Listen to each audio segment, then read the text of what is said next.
C'est finalement le 19 décembre 2001 en Ex-6 que cette opération de rectification va se faire, ramenant ce titre foncier à ses limites régulières de 4 hectares 90 que le propriétaire a finalement contresigné. Nouveau rebondissement dans l'affaire qui oppose depuis quelques années déjà la mairie d'Ontoum à la famille Essono-Biang.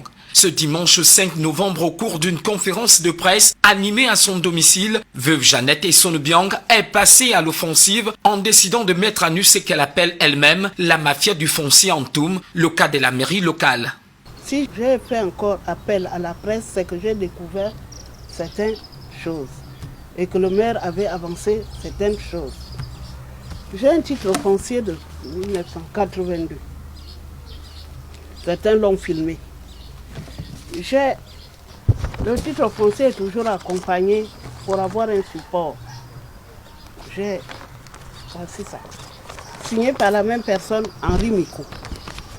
Henri Miko. Ce qui m'amène aujourd'hui, c'est que le maire vous a fait qu'on a rectifié mon titre foncier. Et vous allez voir que où on a rectifié, il n'y a que le cachet. Il n'y a pas de signature. Il y a un cachet.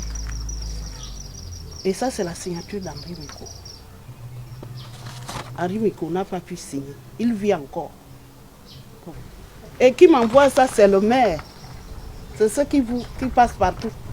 Oh, le titre foncier est rectifié. Quelqu'un d'intègre comme Henri Miko, il rectifie un titre foncier sans refaire un autre titre foncier qui nous donnait j'aurais eu un... Non, enfin, je parle parce que je suis mandatée. Mais la famille aurait eu un autre titre foncier rectifié avec un support, un autre support. Mais depuis 1985, le maire sort ça quand on a eu des problèmes. Et on ne m'a jamais envoyé un autre titre foncier. Mais quand on met le nom de mon beau-père qui est mort en 86, ça m'étonne.